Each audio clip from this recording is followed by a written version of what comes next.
Olá, pessoal! Hoje eu estou aqui com a Alessandra e ela vai falar para a gente um pouco sobre o método Feldenkrais, tá?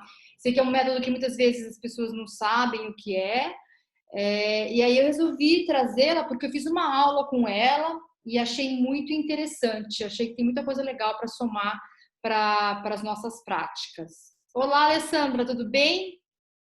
Tudo bem, Anne, e você? Tudo jóia? Tudo bem. Então, foi muito legal a aula que eu fiz com você e me despertou muito interesse pelo método. Então, fala um pouquinho primeiro do seu background, fala um pouquinho de você para a gente te conhecer um pouco melhor. Bom, primeiro, obrigada por ter conhecido a aula, Ana, e foi ótimo, né? Eu comecei com o método por uma pesquisa pessoal, uma necessidade. Trabalhava na área de sistemas, tive um problema de estresse, né? Eu era gerente de projetos, trabalhava muito, e com esse problema eu fui fazer dança, acabei me machucando. Uhum. E aí fui atrás da área da educação somática com dança, fiz uma outra faculdade. E nessa faculdade eu tive um pouquinho do método. E eu via que depois de cada aula que eu tinha dança com esse método, eu ficava muito bem. Então eu procurei uma formação nesse método e melhorou muito as questões que eu trazia de N fatores da minha vida, né? Insônia, mesmo muitos pensamentos. Eu era muito mental, então eu precisava de alguma técnica que me ajudasse, né? E sem querer, quando eu fui estudar para conhecer, eu fui melhorando muito. Então, esse foi o meu caminho, né? Comecei a trabalhar com esse método porque foi bom para mim. Entendi. Acho isso muito legal. Eu acho muito legal quando a pessoa tem uma necessidade pessoal, né? Ela vai, procura um método, se encanta e aí vira até um instrutor, um professor do método. Eu acho isso muito valioso, porque isso mostra que, de fato, o efeito do método Feldenkrais teve em você uma repercussão muito positiva. Então, conta pra gente um pouquinho do que consiste o método Feldenkrais. Então, o método Feldenkrais, ele também partiu de uma necessidade do criador, o Moshe Feldenkrais. Ele teve uma lesão no joelho e foi desengrenado pelos médicos. Nessa época, que era mais ou menos 1940, ele não se tinham tratamentos. Esse joelho ele machucou jogando futebol aos 16 anos. Ele praticava muitos esportes, né? E foi muito reconhecido também na área do judô. E nessa época ele já trabalhava como físico, doutor em física, assistente de um cientista que ganhou o prêmio Nobel.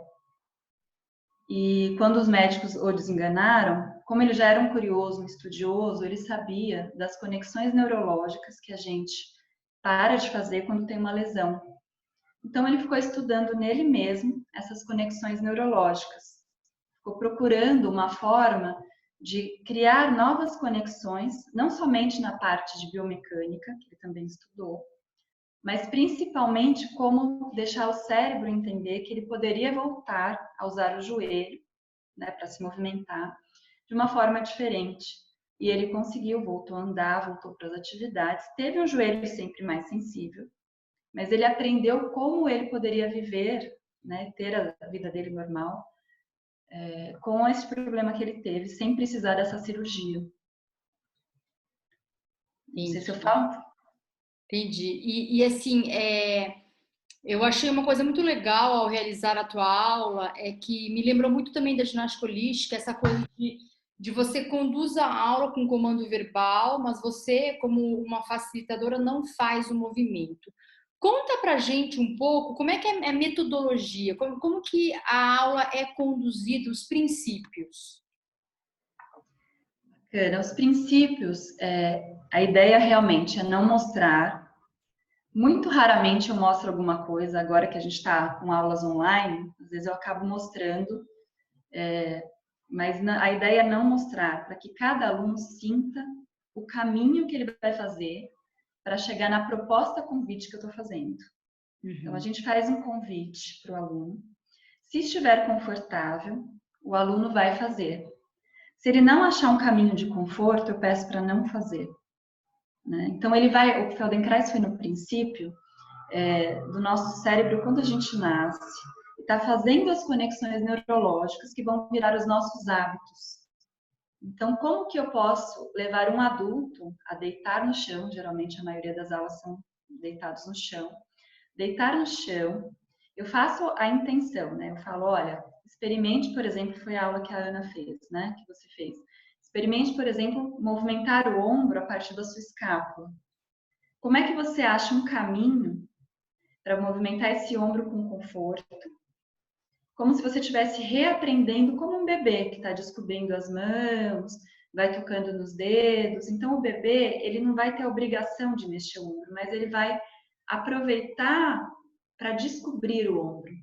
Então, a ideia é não mostrar, porque senão o aluno vai querer fazer como é o meu ombro. E eu tenho a minha forma de movimentar, que não quer dizer que o aluno vai ter que fazer igual. Então, um pouco nessa linha de cada um com a sua individualidade.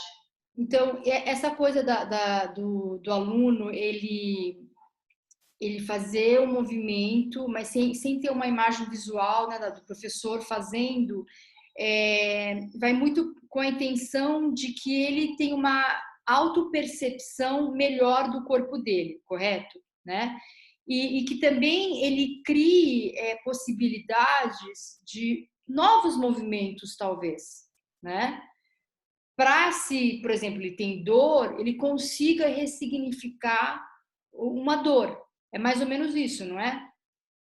Sim, a ideia seria criar novos repertórios de movimento que viram novas conexões neurológicas ou reorganização neurológica.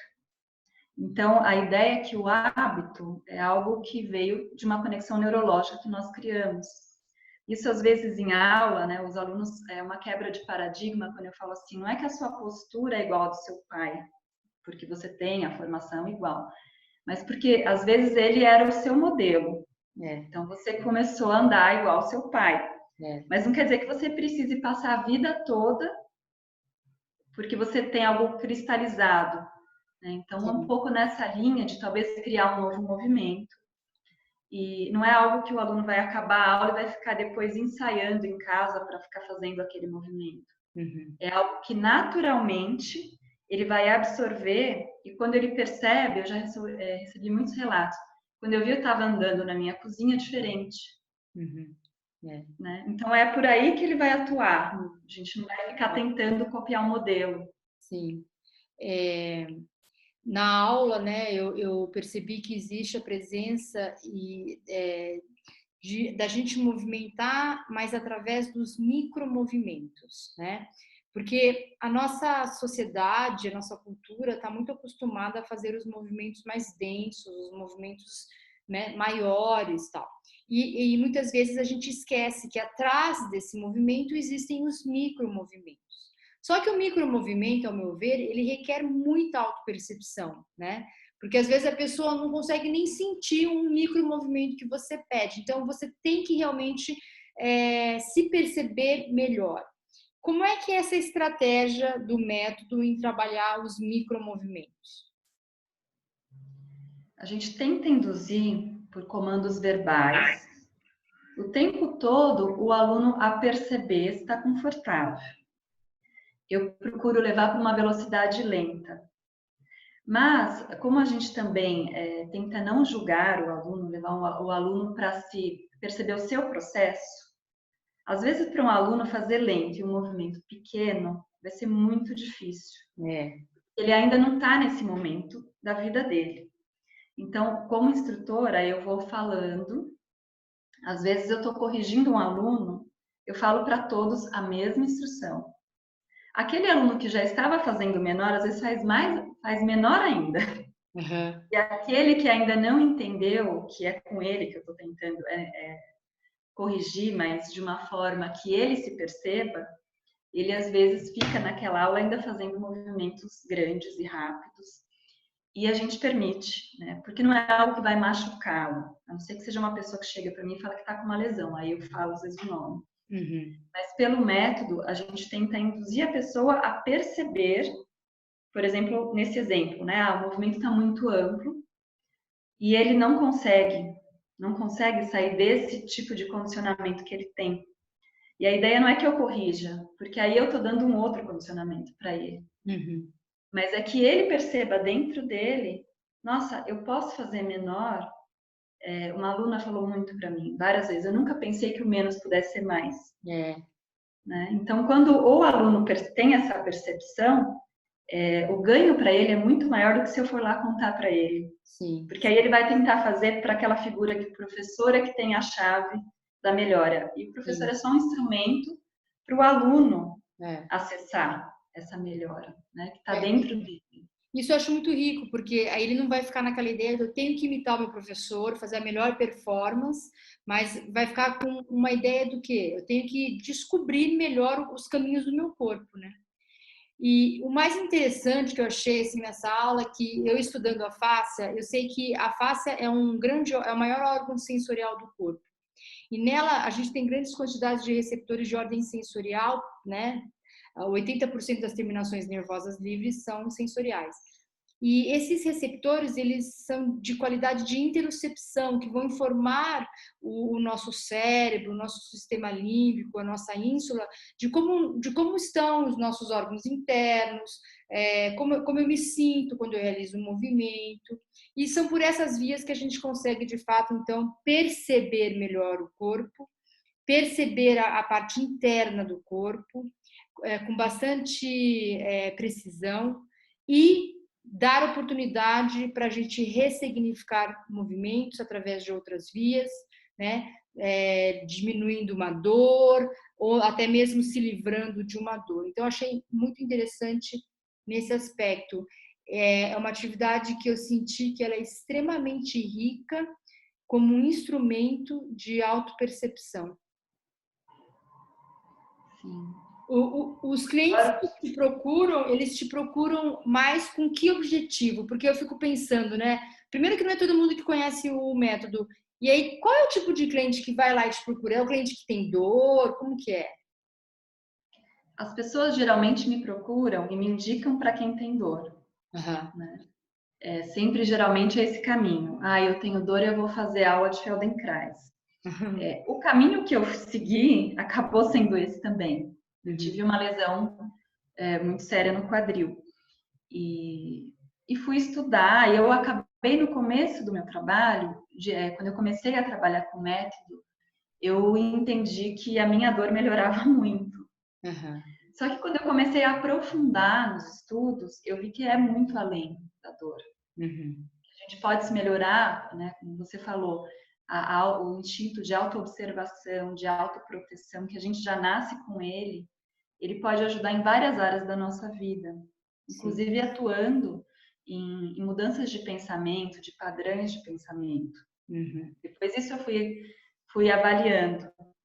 Mas ainda são poucos alunos, perdão, que entendem essa amplitude do método.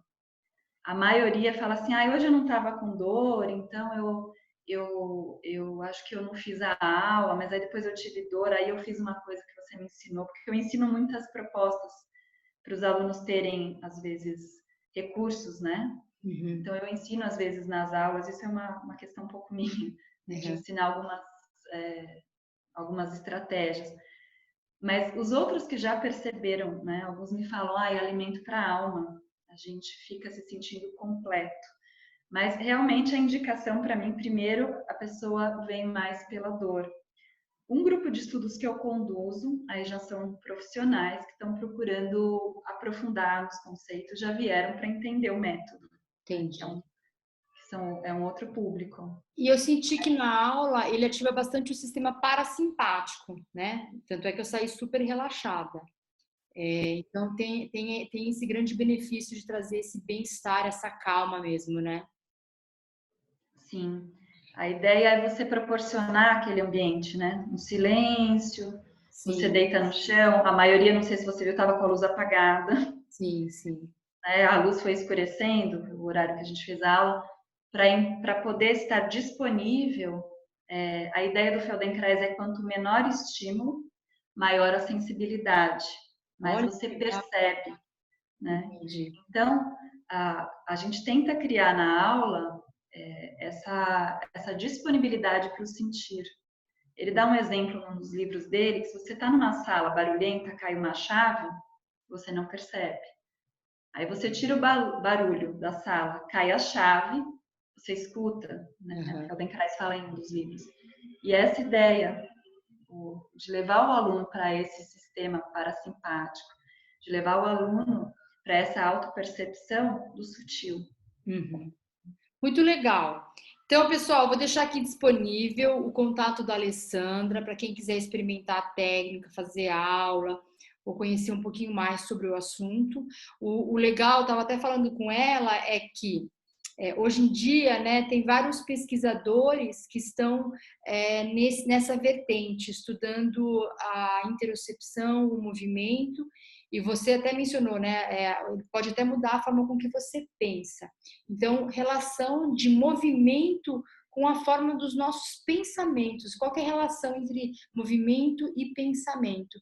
Tem uma equipe da Bélgica, o Dr. Calcius, que estuda exatamente isso, e ele trata hoje de pessoas com problemas mentais, ansiedade, depressão, esquizofrenia, através de movimentos que valorizam a interocepção para tentar transformar alguns tipos de pensamentos ou ciclos viciosos de pensamento e comportamento.